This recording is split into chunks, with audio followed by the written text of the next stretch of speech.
You're listening to the Artist King podcast. Welcome to the Artist King podcast, episode 35. I am your host, DTM. This week, we introduce original music produced by Mix Manny Beats and sponsored by SouthsideSickest.com Stepboy CMC. I have known CMC since way back in 2002 when he started getting his tattoos from Lord Yada and myself at Vantage Point Tattoo Studios in Midtown ATL. We've been friends ever since, and I have seen his career in the music industry grow. Mix Manny is a multi-platinum producer of the Well Bad remix featuring Rihanna, and we are glad to have a track that we can call our own. Look out for more from Southside Sickest and Mix Manny as the creative flows are constantly turning. Check out more of Southside Sickest at their website, www.southsidesickest.com, and at soundcloud.com/SouthsideSickest. Don't forget twitter.com/MixMannyBeats and also his soundcloud.com/MixMannyBeats. Miya Bailey has been a standard in art and tattooing in the Atlanta art community for a long time. I remember Miya participated in a couple of our art exhibits in early 2001 and 2002. Miya's art is strong, colorful, and full of emotion. Since then, Miya has founded City of Ink and traveled all over the world, spreading the Prophet art message. I will let Miya Bailey tell his story in the interview we recorded in 2014, as he had just opened a second City of Ink tattoo studio and was gearing up for more traveling. Find out more of Miya Bailey online at prophetart.com and also miyabailey.com. In 2015, Artist King has teamed up with Lucam.com to sponsor a select number of artists and award them a website from Denominator Graphics at a significantly reduced price. The list of available websites is short, so first come, first serve. Payment plans are available. This award is open to artists who do not have a website, so please check out the specials tabs at denominatorgraphics.com. We want to give a special thanks to our sponsors, the law offices of Deborah Gonzalez Esquire, VelocityScreenPrint.net, RevolveSkate.com, Lucam.com, and DenominatorGraphics.com. Level up your art life in 2015. Check out the upcoming events, classes, meetups, workshops, and resources at artistking.org. Artist King is committed to empowering artists and entrepreneurs through education, community, and connections. Now on to the Artist King podcast artist interview with Miya Bailey.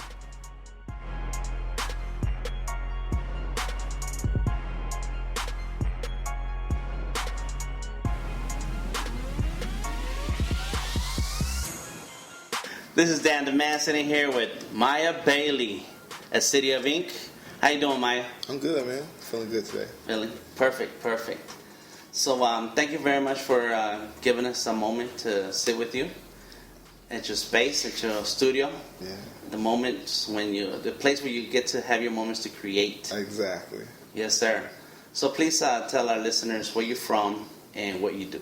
I'm originally from Asheville, North Carolina, and I moved to Atlanta in '94 when I was 19 years old. You were 19 in 94, okay. Yeah.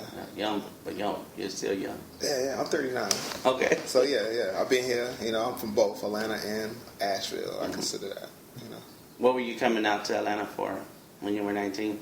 I heard about Julia, one thing, and I just wanted to find someone who can apprentice me at the time. And because I had started this apprenticeship in Asheville, but I was getting in trouble in the streets, man, and I had to go. Like, it was no other way around it. Like, I probably wouldn't be here today if I didn't go.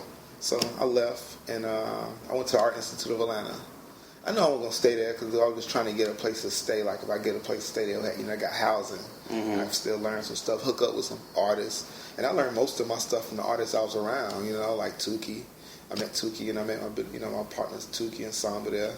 And Goldie, and there's a lot of people. Flux was there. We all went to school together. Okay, so that's where you met them at the Art Institute. Yeah, we all went to Art Institute together. Goldie, Flux, all of us was young, 19 years old. Yeah. Right, we all about the same age. So, so when you came to Atlanta, you came to school, so you already had this idea that you wanted to be an artist and you wanted to create, and you already were working on some type of art. Yeah. I was doing the whole thing is I didn't know which art form was going to take me, whatever, because I was really into like this art and coming up with like style, and I was studying other artists like like Picasso, and I was just amazed by his styles, and I like artists with long careers, so I was always studying the evolution of these artists and the changes and the periods of these artists, and I wanted to be one of those type of artists.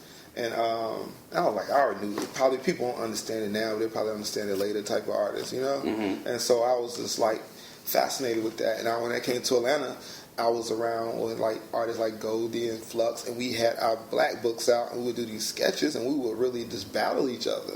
And we tried, honestly, it was competition. It was like, but it was just like, it wasn't a hate. It wasn't. Mm-hmm. I didn't feel any malice. It was just like, I want to do something dope. It was my boy Shaheed, you know what I'm saying? He the one who did like the TLC stuff and Outkast stuff. And it was just like, it was amazing, man. Like, I was around good talent, which made me go hard, because I was into, like, I was like, where I'm from, I was the only artist around killing it. Right. So when I got to Atlanta, it was a lot of dope artists. It made me go hard. You know what I'm saying? It was like my inspiration. Like, wow, this is awesome, man. The challenge level. Yeah, it was like instantly going from the streets to art world, like a dream come true, And it was just like, I was too happy, and I was just absorbing it as much as I can.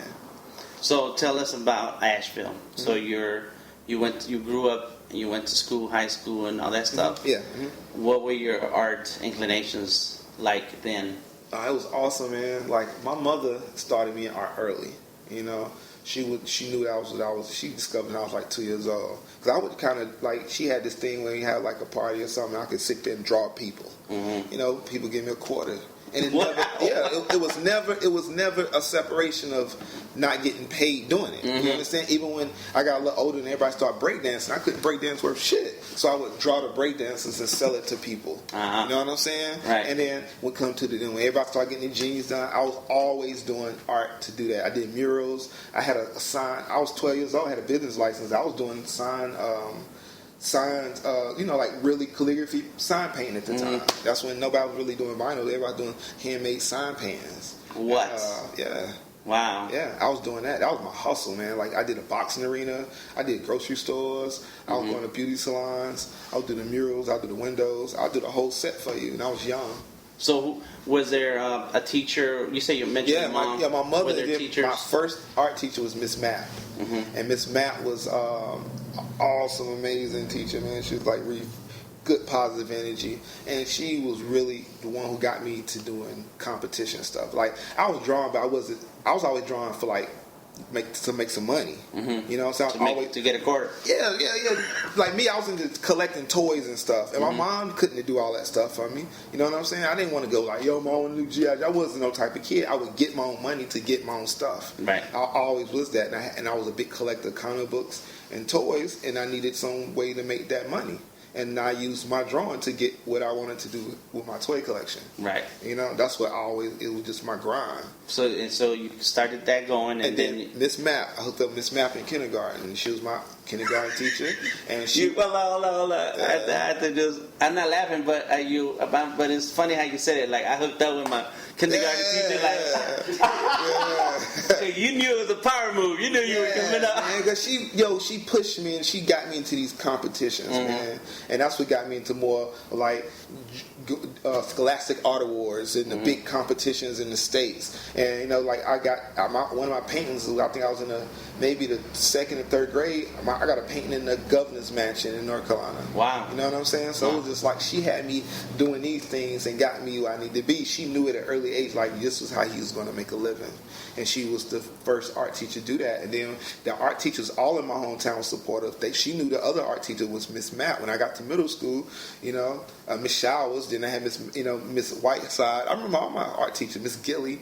Every single art teacher that I had was supportive for me. Every single one of them. They put me in every single one of them was the ones who put me in all. Even when I didn't even know. We put your stuff in this competition. I didn't even know. And they would enter your stuff. Yeah, man. They had me win. And I was winning. And I was like, wow. And it just gave me that hunger. It gave me that drive to do more. And it just gave me a rush of being like successful. Good, very good. Yeah. So that's awesome.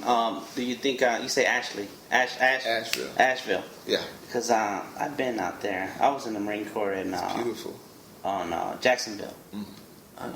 Asheville is close. Oh, Asheville is in the middle of the mountains, the valley. Okay. And it's in. That's on the left side of the state, though. Yeah, it's That's right on the near the left. Tennessee and South Carolina border, the Blue Ridge Mountains. Yeah. Yeah, because I remember running around in North Carolina It's beautiful. a long time ago. It's beautiful up there, man. Yeah. So at the end of high school, you see that you definitely want to make art your career. That's it. You already hustling. Yeah, art. I mean, I never. You know what?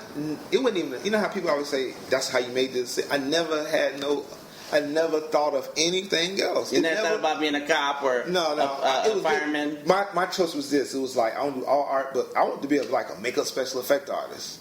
I wanted to create creatures and shit. That was my thing. I seen Star Wars. That shit blew my brain, man. I want to create stuff like that. And then Jim Henson coming out doing like Dark Crystal. I was like, yo, I want to do stuff like that. That's what I want to do. And eventually I'm going to do that. I know that. Eventually when I get, chill out and I'm where I want to be, I can play around and test the new markets and new mediums, sure. man. But, yeah, man, I never stopped those dreams. I never planned to be a tattoo artist. Hold on. So right now, at 2014, we're going to get to that eventually. You got 2 shops, City of Ink in Atlanta. You're an established tattoo artist. You travel in the country, the world, and doing tattoos all over, and you still have other goals, artistic goals for yourself. Yeah, hell yeah. That are way beyond. Yeah, man. Yeah, I never thought about. See, I know that's why I wanted to come here and sit down and have an interview with you. I look at tattooing as like this is the way I have to feed my family. It's a service because I'm still, even if it's. But you're very talented at it too. Like, you got an amazing skill. I appreciate it. Thank you. And I love tattooing because you meet but it's a different way. It's like this. It's like I use tattooing to meet a person, to hear a story, to inspire the painting, to inspire the illustration, which I love. It's like I use all of them to create something.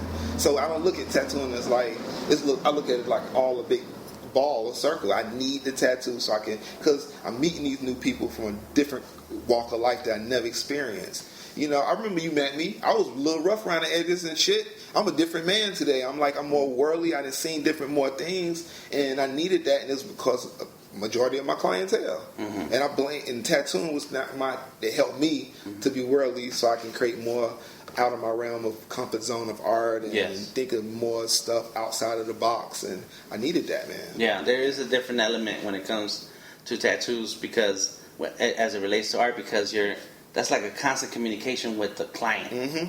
It's a one-on-one type of thing. Yeah, canvas, when you painting, they don't talk back. Sometimes you try. I be in the zone, man. I be in the zone tattooing. I be in the zone, but it's more like I'm in a trance. You understand? Like I'm not thinking when I'm tattooing. It's like the thinking part is when I'm designing it, and then the tattooing, it's autopilot. That's right. So I'm thinking about the painting. I'm thinking about what I'm gonna have for dinner. I'm thinking about everything else, and my hand is moving and creating the artwork. It's like totally feel like a vessel. Honestly, man, it feel like I'm just on autopilot and I'm thinking about next business moves and stuff like that. But my body is actually doing the tattoo without me thinking about it. Yeah, second nature is part of yeah. So I'm just doing that, and then as soon as I finish the tattoo, I'm going on a painting, I'm going on illustration, and then I try to do that enough time so I can get home, maybe to catch my baby awake, or make sure I can see my wife before she go to bed, and that's how the life goes. Got it. Yeah.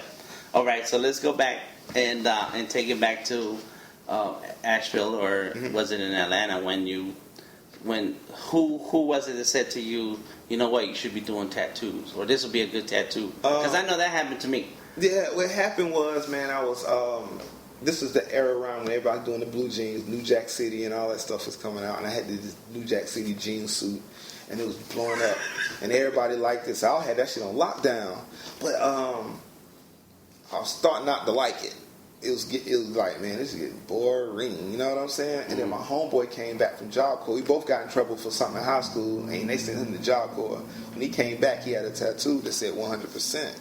And this reminded me of my father. My father had a tattoo, and I always was mesmerized, but I never really, it was like, man, I want a tattoo like my dad, but it wasn't like a career move thinking about it. But my homeboy, when this sparked me, he was like, I'm like, who did that, man? He's like, I did it. I'm like, you did it? I did it myself. I just poked it. And I was like, whoa, okay. And then I did mine. Okay. I did an ankh. All right. And I was like, somebody else asked me, can he do that? And I was like, hell yeah, I do it. Like, yo, I got